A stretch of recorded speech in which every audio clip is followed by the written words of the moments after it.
Hello and welcome to Never Mind the Bar Charts with myself, Mark Pack. Now, we all know about the love Liberal Democrats have for delivering leaflets. So our dream professor of politics would be one who specialises in studying leaflets. And that is just who I'm delighted to say is on the show this time, Professor Caitlin Milazzo of Nottingham University. Welcome, Caitlin. Hi, Mark. Now, for your research into political leaflets, you've put together a unique collection of over 8,000 different leaflets, I believe. Is that right? Actually, now we're up to over 9,000. So we have reached 9,287 leaflets in our collection. So spanning 4 general elections, 4 elections to the devolved parliaments. So a range, basically 10 years of British campaigns. And those leaflets come from volunteers uploading and providing copies of leaflets to your research archive, is that right? Because I feel there is a request to Lib Dems to supply copies of leaflets coming along in a moment. Yes, indeed. So this is a crowdsourced project. So we rely on citizen science basically to power our research. So what essentially that means is we ask citizens to upload the leaflets that they receive to our archive so that we can then analyze them and say something not just about what the leaflets that they receive, but in fact, what candidates are saying around the country. Do you have any sense of how representative, therefore, that archive is? I can imagine it might be skewed particularly towards leaflets in maybe from more affluent areas, that possibly people in more affluent areas are more likely to take the time and have the things like the technical equipment and be on the internet and so on to be able to submit leaflets to the archive. Yeah, so with any project that relies on volunteers, there's always going to be some measure of what we might call bias in political science. So certain types of individuals are more likely to be interested in uploading leaflets in the first place, as well as being interested in politics. And so this is one of the things that we've looked at as a part of our research, because what we want to be able to do is to say something about politics more generally. And to do that, we have to understand the limits of the sample of leaflets that we have and what that can tell us about politics. So we've looked at a range of different things, including what you've mentioned. So relationships between, say, access to internet, because we know that internet speeds vary in different parts of the country, though internet is obviously widely available at this stage. And so we do find evidence that we're more likely to have leaflets from places where you're more likely to have high-speed internet. We're more likely to have leaflets from urban areas. There's more density of leaflets perhaps given out, say, in the far reaches of Scotland, where perhaps maybe fewer leaflets are received. But all that being said, what we have looked at the same time is data that we have about the types of campaigns that parties and candidates run. So we know lots about how much candidates spend on things like election leaflets. And we have lots of really good data from voters about which parties they receive leaflets from. So what we're able to do is we're able to take all of that data and we're able to compare it to the number of leaflets that we have for different constituencies within our sample. And what we find is that, while we may not have a representative sample, we have more leaflets from constituencies where candidates spend more on leaflets in the first place, and where more voters report that they received a leaflet from a given party, right? So broadly speaking, well, we wouldn't say we have a representative sample. It aligns very nicely to patterns of candidate behavior and party behavior in terms of spending and dissemination of election leaflets. Well, I'll definitely include in the show notes the link to the upload page on your project website. So hopefully that 9,287 number can go up thanks to listeners. What have you found then from looking at all of these leaflets? I mean, I've got just on the shelves to the left of me as we're recording this, huge numbers of political leaflets going back over decades. And I find it just fascinating, the patterns you can see about essentially changes in politics. And, we love to joke about how Lib Dems like pointing at potholes, but you can see, particularly through the 1970s, the rise of potholes as an appropriate thing to feature in a political leaflet, initially with the Liberals, then spreading to the SDP in the Alliance years, and then much more broadly. And these days, if you look at a leaflet featuring a pothole, it could be from any party. It's probably more likely still to be a Lib Dem leaflet, but in the way that if you were to show me a 1970s leaflet and redact various bits and it had a pothole on, I would guess Liberal Party with probably quite a lot more confidence than I would now. But that's obviously much longer historical trends. What have you found from looking over the last decade that's of interest? It's hard to pick. There's so many interesting things to find. I mean, there's a number of different kind of threads of research that we followed, not just looking within elections, but over time. One of the aspects of campaigning that we've been particularly interested in is how parties and candidates talk about their opponents, right? So what we would call negativity, because generally when you talk about your opponent, you don't say nice things, though it does happen in very small number of occasions. So we've looked at that, and there's a general impression, I think, in politics that it's become more negative. And one of the interesting things that we find in our research is that isn't really the case. Some parties are more likely to talk about their opponents than others, and that's largely been true since our data analysis began, so in 2010. So in general, the Lib Dems, Labour and Conservatives are much more likely to talk about each other, mostly, whereas other parties, UKIP, the Greens, tend to be less likely to mention their opponents. But in general, those levels of negativity haven't changed, right? So campaigns haven't, in terms of the leaflets, become more negative over time. But what you do see is the nature of that negativity is changing, right? So there's lots of different ways that you can talk about your opponent. You could, for example, say, criticize a policy opinion that they have, so this party would like to take money away from the NHS, something like that. Alternatively, you could criticize their opponent, or you could criticize the opposing candidate themselves. Now, talking about an opposing candidate is actually the least likely type of negativity that we see in this country, though obviously in the US, it's very common to spend lots of time saying nasty things about your opponent, but here it's quite rare. But one of the interesting things that we find is that particular type of negativity has really decreased over time. So in 2010, lots of candidates were not only willing to criticize other candidates, they were willing to do it by name.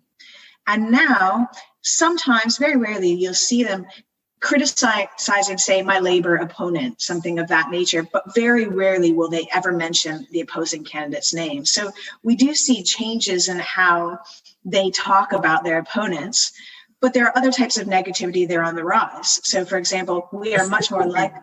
Just before we come on to those types that are on the rise, I guess one question that prompts in my mind is that, do you think, a change in sort of tactics of negativity, as in people are being as willing to attack their opponent that have decided that tactically it works better not to name them? Or is it that there's a genuine move away from attacking your opponent, whether you name them or not? It's difficult to say. I mean, one of the projects that I had done was looking at how people view different types of negativity, right? So these different types of negative appeals that you might make, talking about a leader, an issue, candidate. And one of the things that we found is that people are more likely to think that talking about your opponent is negative than any other types of what we would define as negativity. So they actually don't think it's that problematic to, say, criticize an opponent's policy views. But once you start talking about someone personally, either a leader or a candidate, it becomes a bit more, it becomes into more what most people would think of as kind of talking negative. And so there's lots of research within political science that suggests that talking negative about your opponent, while it can work, it can also backfire. So there's some risk to candidates. So I think you're correct, quite right to say that maybe they think it's just really not worth it.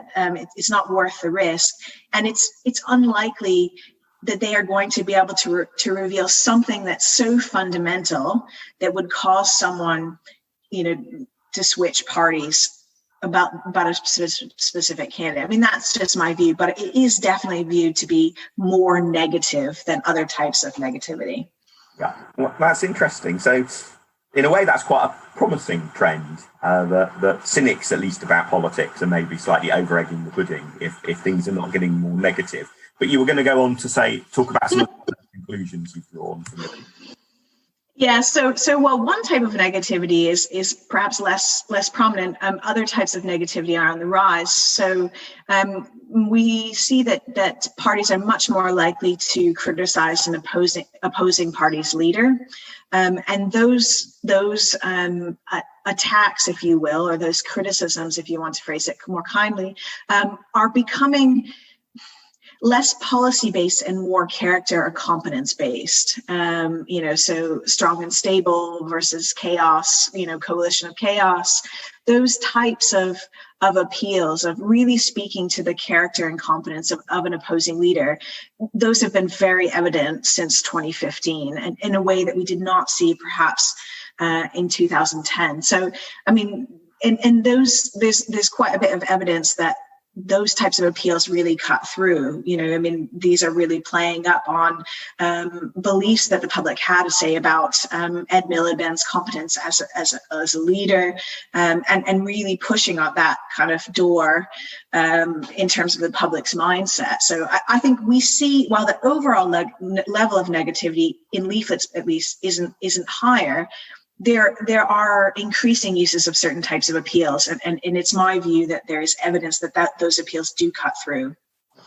And I guess there's an important value judgment about whether criticising leaders for their personal characteristics is a good or a bad thing. And again, I think the natural framing is for people to think that that's somehow wrong and that that's a bad part of policy. But I'm always reminded of a point that Charles Kennedy made about the 2001 general election and the subsequent parliament, that the issues that were the big issues during that election campaign bore very little relevance to what were then the big political issues in the subsequent parliament. And so if you go down the sort of Tony Benn school of politics being about policies, not personalities, you end up with the problem that the policy debate in the 2001 election ended up being pretty much a sideshow compared to what events then, particularly the fallout from the 9/11 tragedy, but what events then put in front of politics. And on that basis, you could argue that evaluating politicians based on their personal characteristics is actually maybe the more rational and the better thing to do, because we don't know what events are going to throw at us next year, but we can judge whether somebody is competent, whether somebody is panic prone, etc. Yes, I think in a perfect world, we would assume that all voters are fully informed about policy and they weigh their options and they understand the implications of all of the variety of issues that are on the table. But the reality is, we know that most voters have lots of things on their mind: children, jobs, and in fact, most people devote relatively little attention to politics. If you imagine that you said someone spent 5 hours a week thinking about politics, actually, that would be a huge amount of investment. So in terms of what that can then mean is because policy is difficult, other different types of what we would call heuristics or decision-making tools are easier. It's easier in a way to form an assessment of an individual's character than it is to evaluate a party's policies, right? To decide, is a particular leader competent? Do I think they're trustworthy? Because that's something we form these judgments all the time, quickly. Whereas understanding, is Labour's tax policy, right for me? That's a hard question. So I think, yes, these types of appeals, they're easily formed, but they're also open to their own sets of bias, right? People can often form these judgments based on things that we don't necessarily want them or would wish that they would not do so. So, for example, we might prefer that we infer a leader's competence by their record in office. As you said, what someone has done will tell us, could they handle a crisis in the future?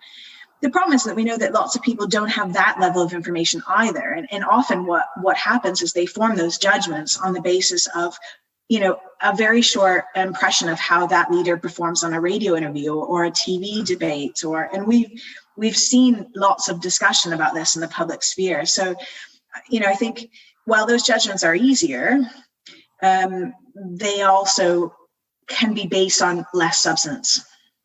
And that's not unique to politics by any means. No. No. I shouldn't confess, but when I normally most years I try to make it to the EPOC conference, or sort of the trade body conference for digital scientists. I'm usually the one hobbyist in the room. And when, yourself and your colleagues are giving presentations, quite often the level of, say, statistical detail in them is beyond my ability to sensibly evaluate.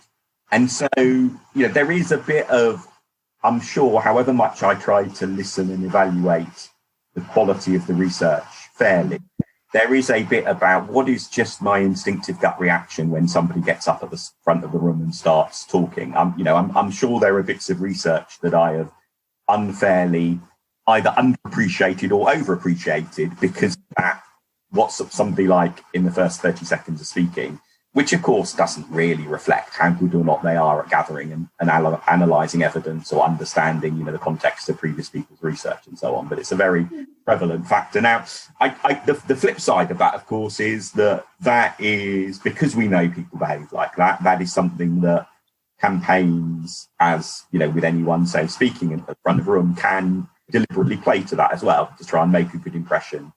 And have these factors working in their favour. And I think that's one thing that your research has looked at, isn't it? Is about how different leaflet campaigns try to positively promote a candidate and their backstory. Is that right? Yes. So that's the project that we're working on at the moment, which is looking about specifically at, so there's two types of leaflets, leaflets that focus on the party and leaflets that focus on the candidate or have a mention of the candidate, with the latter being charged to the candidate's expenses. So we're currently working on a stream of research that looks at what candidates say and how they talk about themselves. So a candidate might talk about their local ties to the community. This is obviously very common, and there's a great deal of research that suggests that voters prefer their local candidates. They also like doctors, but they really want someone who represents their community, as that gives them that sense of getting that local representation. You must be loving the fact that at the time we're recording, the Hartlepool by-election is underway, where Labour has a doctor who's not local. It's almost like they've created the perfect test case for you there. Kind of to their riddles. Well, and I'm sure if there's quite a bit of research that looks at the interplay between these characteristics and what dominates. And I would have advised that you would be better to have a lawyer who's local than a doctor who's not. But because local tends to come through as kind of one of the most significant factors that voters look for in a candidate. So it's surprising that more candidates aren't in fact local. So we look at this because while there's a great deal of research that suggests that voters like certain characteristics and they're interested in these sorts of characteristics that their candidates have, that not every candidate talks about them. So what we are quite interested to know is who talks about themselves and how do they talk about themselves. And we look at two types of traits. So we look at the extent to which they emphasize their ties to the local community. This could be they live there, their children go to local schools, they work at a local business, or the extent to which they talk about their own personal attributes. So someone might speak about their previous experience as a local councillor, which is designed to give a voter the impression that they have the ability to engage in competent representation. They might talk about their family, they might talk about their educational background. So there's a lot of overlap between these two things, because you could be talking about being a local councillor, and you could be a local council in the local area, right? So those kind of traits and ties kind of go together. And so we find actually lots of really interesting things, because one of the things I find most fascinating is, while we know that voters value certain types of traits, actually most candidates don't mention anything. So about half of the leaflets that belong to candidates mention the candidate's name only. So this means that the candidate will pay for it, and it will often have their photo on it and their name, but they won't actually talk about anything related to their own profile, instead focusing on party issue positions. So actually that's the most common way. About a third to 40% of leaflets talk about the candidate's local ties. And about the same percentage talk about their individual traits, experience, education, and so on and so forth. So it's actually not as common as you would think, given that we know that voters value these traits. So that could be because either a candidate doesn't have any of those traits, and so you can't talk about something that you don't have. But there's also evidence that sometimes voters have these traits or candidates have these traits and they don't talk about them. So the latest project that we're working on is looking at the different types of campaigns run by female and male candidates and how men and women talk about themselves. And in news that will probably be surprising to no one, men are more likely to talk about themselves than women. So we find that actually female candidates are less likely to talk about their local ties. They're less likely to talk about their experience, their education, all of these things. Except family. They're just as likely as men to talk about their family and mention them in their leaflets. But they aren't less likely to have those traits. So if you look at other data, surveys of candidates, we find that actually women aren't less likely to be local candidates. So what that suggests is they have these traits, but they're not talking about them, which is a really fascinating. Because I was going to ask, and I guess this is a bit of a red herring given what you have just said about the gender differences, but I was wondering if one of the reasons why many candidates don't talk about their local credentials is because they are candidates in seats that their party isn't targeting. And therefore, in the seats that a party is targeting, effort will go into tailoring the leaflet for the candidate and the seat. But if you've then got a whole load of other seats that you're not targeting, you may have a template leaflet that you drop the candidate's name into. And it's actually quite a lot of work to get in some local information and checking it and proofreading it and varying. So I can see why there might just be a very clear serious campaign versus non-serious campaign. Have you been able to sort of compare the prevalence of candidate sort of profiling in leaflets with, say, the election results or the marginality of the places where those leaflets are going out? So I think there are lots of really interesting differences. And I think for some parties, they do choose to follow exactly the strategy that you mentioned, and that they will spend a great deal more time talking about a candidate's characteristics in, say, a marginal seat.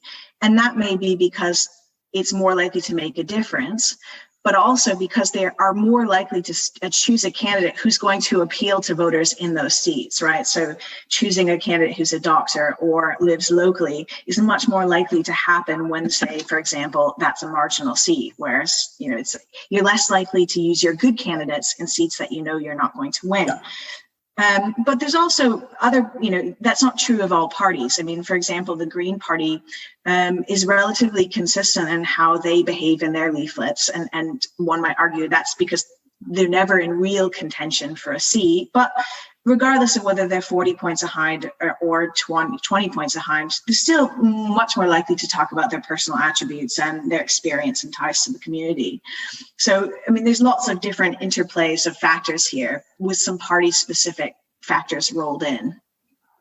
Yeah. So if that's the candidate side of things, there's obviously lots of other elements that can go into leaflets as well. Is there anything else you've sort of spotted in terms of any major trends or the absence of trends, going back to your point about how negativity isn't overall particularly increasing? So one of the really interesting things that I have always been fascinated is how candidates include their party in leaflets. So I became quite interested in this in following the 2015 general election, when I realized that actually there was a huge amount of variation in the extent to which candidates were willing to include, say, for example, a photo of them with their leader. And so we've been analyzing this over time, and as you would expect, candidates are very strategic. Now, you could say, for example, look, they've got finite space and they need to decide, a picture with a leader takes off words that they might be able to use to raise their own profile. But it's not just about that. And in fact, as we might imagine, candidates are very strategic, and when their leader is perceived to be popular, they're much more likely to include them. So we often see, for example, in the 2019 general election, Lib Dems, lots of leader photos. We did not see so many photos of Jeremy Corbyn, who has in fact been one of the least likely to be photographed leaders in the entire sample that we've analyzed. So. And it goes even a step further, that we find evidence that where the leader is perceived to be popular, unpopular locally, that also affects their desire to put a picture with their leader in. So obviously some leaders are more popular in some areas versus others, and we do see that variation. So I find it as just a really fascinating aspect of kind of the choices that candidates make. And it kind of really flies in the face of this idea that leaflets are just carbon copies of things that are sent out by parties, and candidates just, send out the same thing everywhere. Actually, they do a lot of tailoring, and they're incredibly strategic about what they include.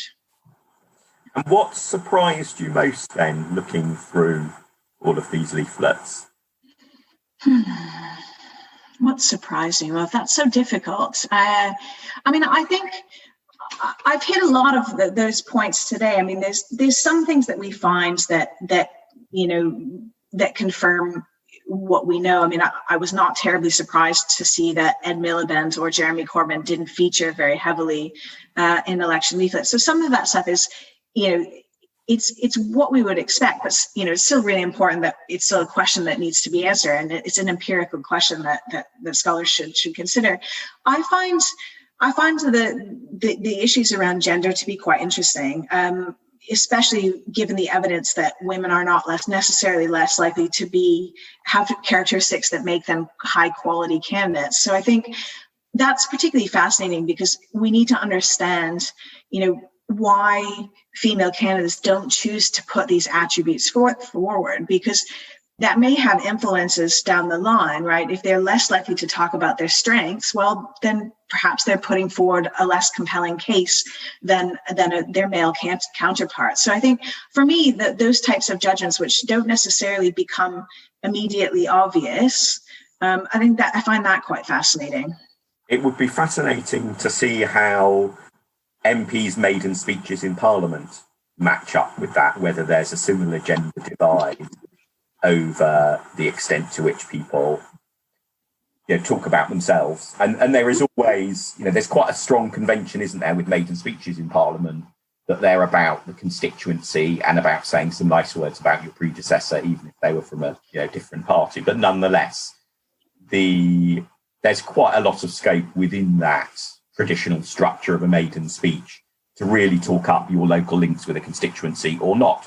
So I guess it will be one day, hopefully you will have a research student who will take that on as their own little angle, because I think, my much more qualitative impression is that there are some significant divides, not just over gender, but that you get around different candidates from different ethnicities about the extent to which they feel there is real value in talking about, what they have personally done in the past, but also that there's a divide over what they consider to be relevant. So you see this, I think, particularly in internal Lib Dem elections, where people are, by the nature of that sort of contest, having to talk much more about themselves, because you've not got the same levels of policy difference that you have in public elections. But there's a difference, therefore, between people who say, vote for me, I'm wonderful because of all of these previous posts that I've held, versus vote for me, I'm wonderful because of all these previous things that I've done. I think there's an interesting distinction there, which again, it'll be, I don't know if you've looked at that in public leaflets, whether there are any patterns as to how people choose to talk about themselves. No, we haven't looked at that yet, but I think that, as you rightly point out, there's an additional entire body of research after this, to really look at, to really marry up, what they say when they want to get elected and what they say after they're elected. And that's the next part of the representational chain, if you will. Because this project that we're doing is really about increasing transparency and giving voters a sense about what parties say across the country. Because, micro-targeting means that now voters get a very small snapshot, and it may be targeted to their very specific traits. So I think what we really want to do is kind of shine a light on kind of what the promises that are being made and how parties represent themselves. But the next stage of that is to really look at, do they follow through on those promises, and does what they say commit them to certain types of actions later on? And I guess it's not a coincidence that the sorts of questions you've talked about are the ones where it's reasonable to expect that what is done in leaflets reflects what is done as well in other elements of their campaigning. That, if a candidate is choosing not to talk very much about themselves in their leaflets, it would be surprising if they were actually talking about themselves an awful lot in their Facebook advertising. That in this case, leaflets probably is a reasonable proxy for their overall campaign approach. You would think so, though we might expect certain types of variation. Different differences between Twitter and Facebook, for example, just in terms of the length of the characters. One might see, I would expect someone to talk more about themselves on Facebook than on Twitter. So, but I do think that, because there's a big focus on digital methods of campaigning now. But I think one point that we always try to make is that leaflets are still the most common interaction that voters have with candidates and political parties during a campaign, right? So it blows every other type of interaction out of the water. And so I think, in terms of getting information about politics, this is the way that they do it. And if you're someone who doesn't read a leaflet, you're certainly someone who isn't reading a candidate's Twitter feed or Facebook page, right? So it's really it's the gateway, to learning about politics. And if they're interested enough to read a leaflet, then they might go on to these other attributes and other modes of campaigning as well. But it's really kind of, candidates have a very strong incentive to put everything on the table there and give a really good picture. Yeah, and it's a point that your former colleague at Nottingham, Phil Cowley, has often made as well, isn't it? That he particularly has made it about direct mail rather than leaflets, but that when he has interviewed people in party campaign HQs as part of the various books he's written on general elections and so on, one of the major activities that parties put a huge amount of money into is direct mail, and one of the activities that gets almost completely ignored in most political science research into elections and how voters behave and so on is direct mail.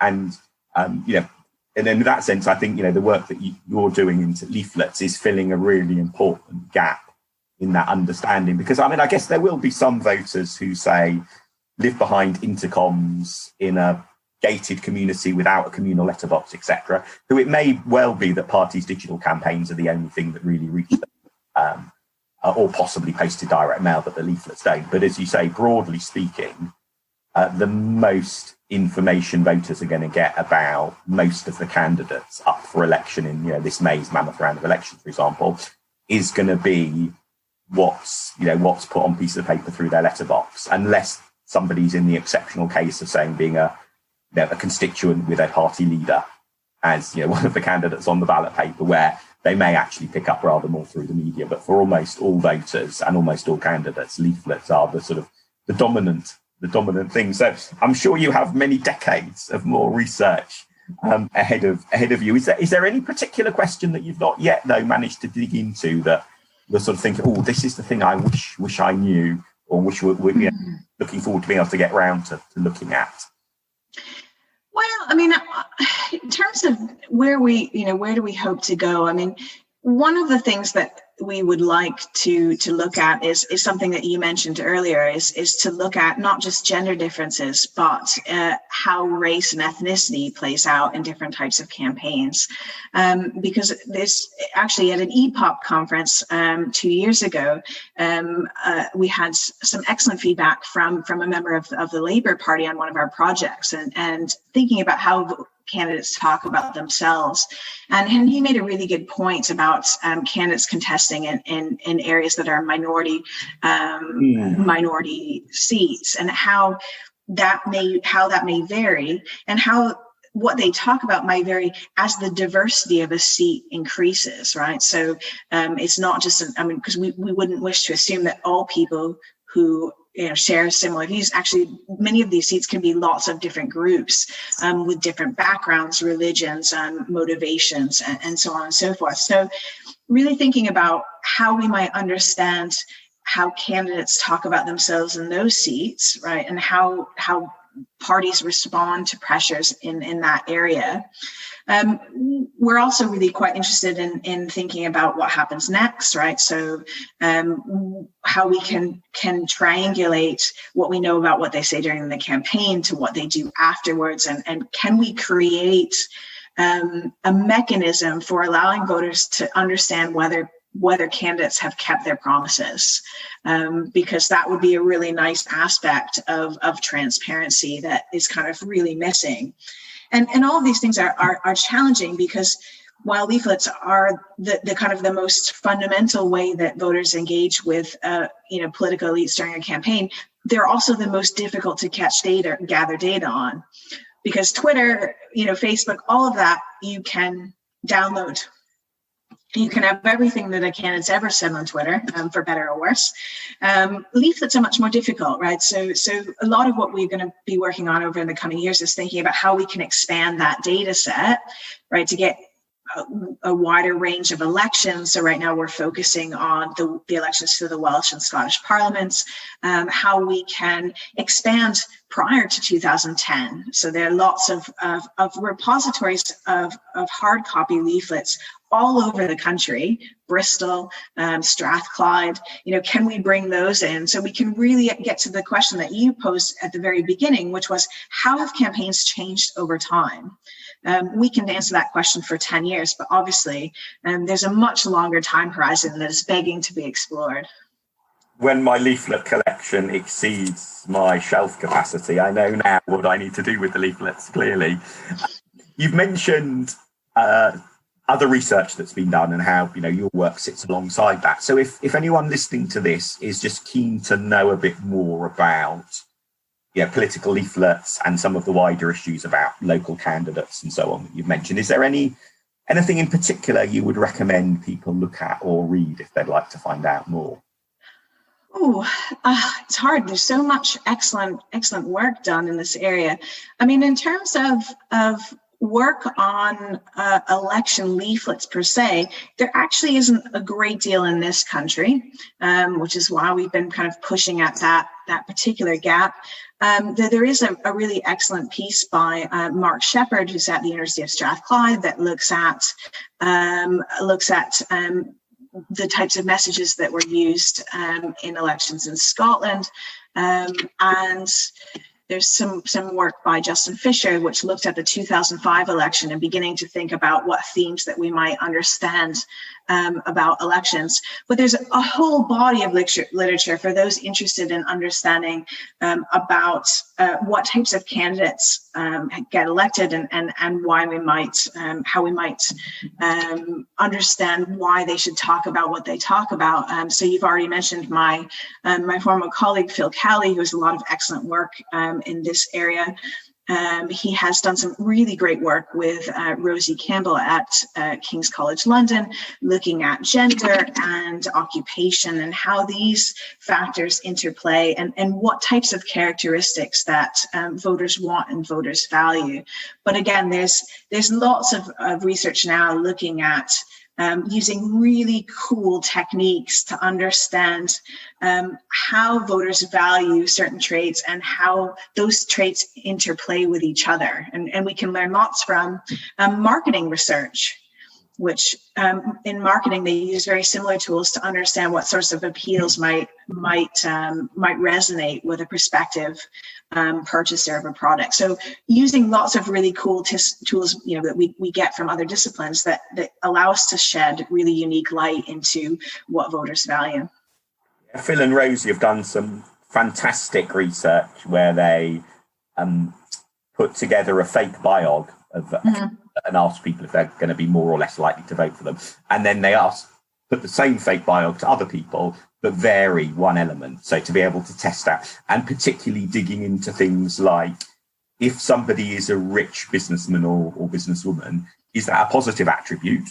They're successful, or is that seen as a negative attribute? Maybe rich, posh, out of touch, whatever.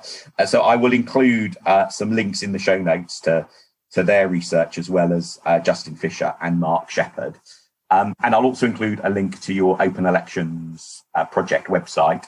I should just check, is it just leaflets for Scotland and Wales that you're after for this May, or listeners in England, are they welcome to upload leaflets as well? So for the moment, we're just focusing on leaflets for the Welsh and Scottish Parliaments.